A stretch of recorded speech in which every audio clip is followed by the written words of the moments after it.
ERi-TV news broadcast crew and I, Delit Sahaya, are now ready for your daily news briefing at 10:30 local time. But first, let us catch up with the major headlines.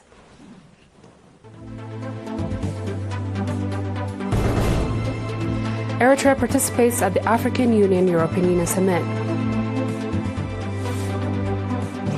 Warm reception for the national cycling team.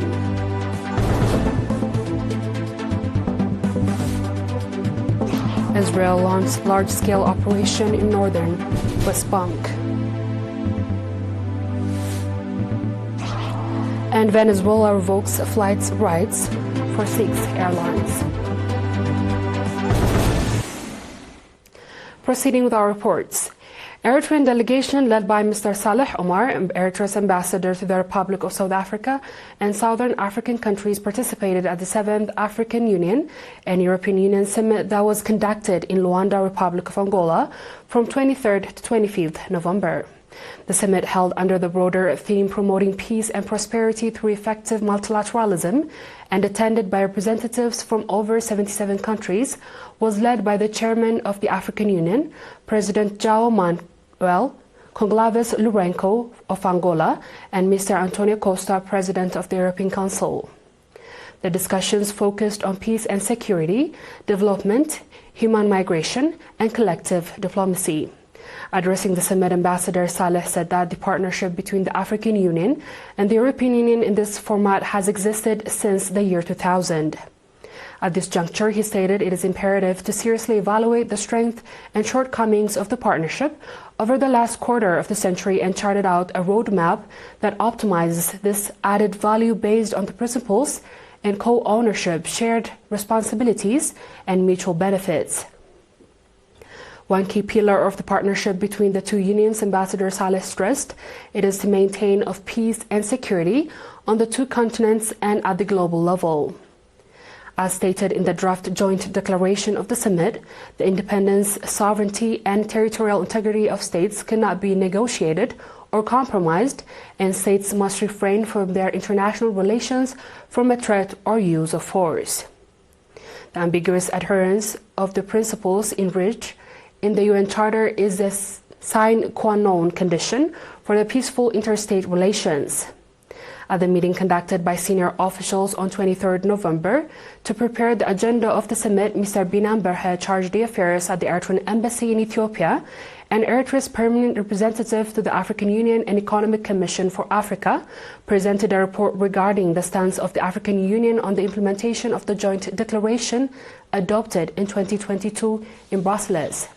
In his report, Mr. Binan Berhe, chairman of the Committee and Multilateral Cooperation of the African Union, said that the participation of the African Union member countries in planning and execution of the program was low and recommended to ensure mutual ownership, participation, and benefits in the future. The Eritrean delegation, comprised of Mr. Binan Berhe and Mr. Mikhail Tesfaye, Secretary of the Eritrean Embassy in Benelux countries, as well as Mr. Hagos Zemikiel, Eritrea's consul in Angola. The Eritrean national cycling team, which achieved remarkable victories in both men and women's categories at the African Continental Cycling Championship in 2025 in Kenya, was warmly welcomed upon its arrival at Asmara International Airport. The welcoming ceremony was attended by Ambassador Zemede Takhle, Commissioner of Culture and Sports, along with officials from the Eritrean Cycling Federation and Enthusiastic Supports Fund. Ambassador Zemede said that Eritrean national cycling team delivered victory according to the expectation and plans, making the country and its people very proud. He also expressed gratitude to the national team on behalf of the public and government for the tenacity and courage they demonstrated. At the African Cycling Championship 2025, held from 20th to 23rd November, the national team sealed a total of 10 medals in both gender, including 3 gold, 5 silver, and 2 bronze. At the final road race conducted on 23rd November, Olympian Merhawi Kudus on the elite group, Awat Aman in the under-23 category, and Nathan Merhani in the junior category shined in their respective categories by winning gold medals.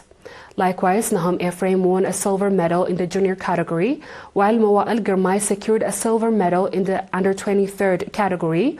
And women's category, Adiam Tasfu won a silver medal in the junior time trial. Mona Lisa Araya won a bronze medal in under-23 category.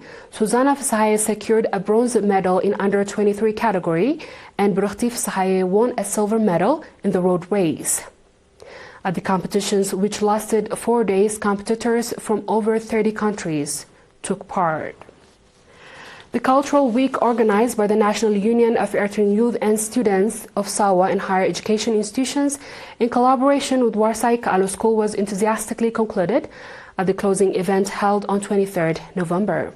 The program, which was conducted for over 2 months, featured cultural and educational and artistic activities, including general knowledge competitions, drama, music, fashion shows, poems, and more. Ms. Mansoura Ismail, head of the National Union of Eritrean Youth and Students branch in Sawa and Higher Education Institutions, said that the event contributed to the enabling students to identify their talent, competitive spirit, and creativity. Mr. Saleh Ahmedin, chairman of the National Union of Eritrean Youth and Students, highlighted the importance of creating a forum where students can showcase their talents and capacities, exchange experience, and enhance their competitiveness. At the event, awards were handed to winners of various competitions.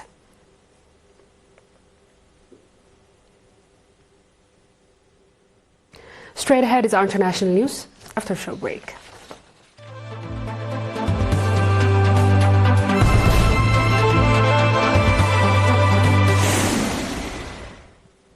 Welcome back. Israel launched a large-scale military operation in the northern West Bank on Wednesday, imposing a curfew, setting up roadblocks, and deploying military forces, according to Israeli and Palestinian sources. In a joint statement, an Israeli military and Shin Bet security agency said that begun operating Mustafa's office. The Prime Minister has instructed all relevant government bodies and emergency committees to respond to the effect of the operation and mobilize.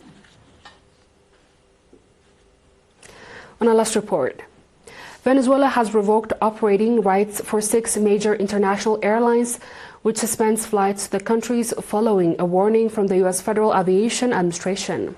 The Civil Aviation Authority revoked permits for Iberia, TAP, Avianca, LATAM Colombia, Turkish Airlines, and GOL, which further reduces connectivity with the Caribbean nation and fulfill its threats made this week.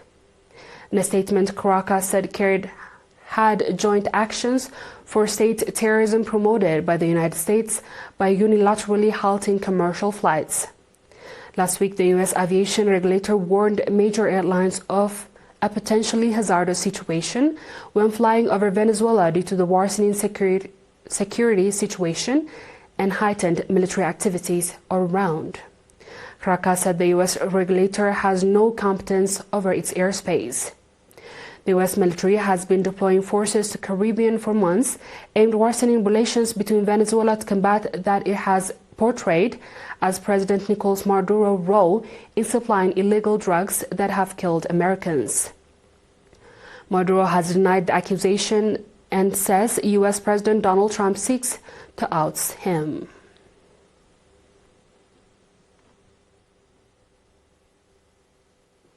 Dear viewers, we've come to the end of tonight's news. Let's have a quick recap of the headlines.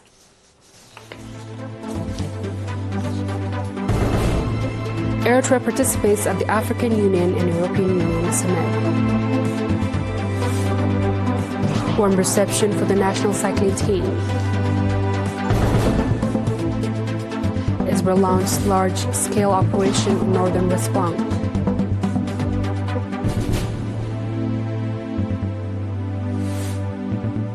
And Venezuela revokes flights rights for 6 airlines.